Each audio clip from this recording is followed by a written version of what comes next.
On se retrouve aujourd'hui pour la première vidéo de la série Maîtriser Windows 10 sur la chaîne itea.fr. Dans ce premier chapitre, nous allons aborder les bureaux virtuels, une fonctionnalité qui va vous permettre de mieux organiser votre travail.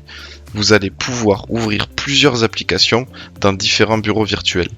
Tout de suite, on passe à la pratique et je vous montre comment ça marche. Vous allez utiliser les bureaux virtuels principalement avec des raccourcis. Le premier raccourci de base, c'est Windows Tab, pour afficher la liste des bureaux virtuels et également afficher la liste des applications actives. Vous pouvez aussi utiliser le raccourci classique Alt Tab pour basculer d'une fenêtre à l'autre dans un même bureau. Concernant les bureaux virtuels, appuyez sur la touche Windows Tab. Une fois affiché, vous pouvez créer un nouveau bureau en cliquant sur plus. Vous allez ainsi pouvoir créer plusieurs bureaux, mais aussi les renommer dans la version 20.04 de Windows 10, ce qui n'est pas le cas avec la version que j'utilise. Mais sinon, vous allez pouvoir les renommer de façon personnalisée. Vous allez aussi pouvoir les supprimer en cliquant sur la croix, comme ceci. Et vous allez pouvoir aussi naviguer entre les bureaux en passant la souris dessus. Vous allez aussi pouvoir sélectionner vos applications facilement en passant également la souris dessus ou en utilisant les flèches directionnelles de votre clavier. Passons maintenant aux autres raccourcis. Pour vous montrer, je vais créer un troisième bureau virtuel. J'ai donc 3 bureaux distincts où je peux ouvrir sur chacun différentes applications. Je suis sur mon bureau numéro 2, je peux ouvrir le navigateur, me rendre sur itea.fr. Je souhaite maintenant repasser sur mon premier bureau. Je vais donc utiliser un nouveau raccourci, Windows, CTRL, flèche directionnelle du clavier. Et je vais pouvoir basculer d'un bureau à l'autre. J'ai donc 3 bureaux, je peux basculer avec les flèches gauche et droite. Je suis donc sur mon troisième bureau.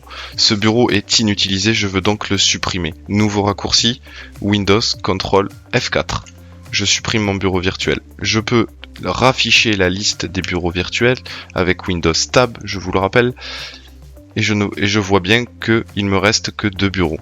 Maintenant, j'ai à nouveau besoin d'un troisième bureau virtuel. Je vais pouvoir donc créer un nouveau bureau avec un nouveau raccourci Windows CTRL D. Et comme cela, je peux ajouter des bureaux. J'en ajoute 2, 3.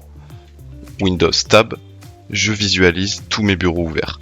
Je peux toujours, avec la souris, via l'interface graphique, basculer de l'un à l'autre. Il y a donc 4 raccourcis essentiels à savoir pour pouvoir maîtriser les bureaux virtuels. On refait le point tout de suite. Windows Tab pour afficher la liste des bureaux virtuels et des applications actives sur chacun des bureaux. CTRL Windows flèche pour basculer d'un bureau à l'autre. Windows CTRL F4 pour supprimer un bureau virtuel. Windows CTRL D pour créer un nouveau bureau virtuel. Pour finir, revenons sur l'interface graphique avec le raccourci Windows Tab. Vous allez également pouvoir déplacer des fenêtres dans différents bureaux virtuels.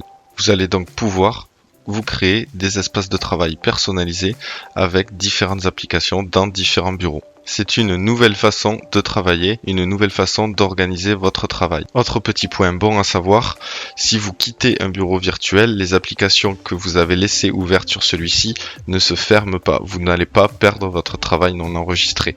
Les applications seront automatiquement basculées sur le bureau principal. Exemple, je ferme mon bureau 2 et mon bureau 3. Les applications que j'ai ouvertes sur ces bureaux vont basculer automatiquement sur mon bureau principal. Je ne perdrai donc pas mon travail. Vous trouverez en description le lien vers l'article du site itea.fr avec quelques captures d'écran et bien sûr le récap des raccourcis pour utiliser les bureaux virtuels. Si vous avez aimé ce premier chapitre, n'hésitez pas à mettre un pouce bleu, à poster un commentaire et à vous abonner à la chaîne. Alors abonnez-vous et à bientôt sur le site et la chaîne itea.fr.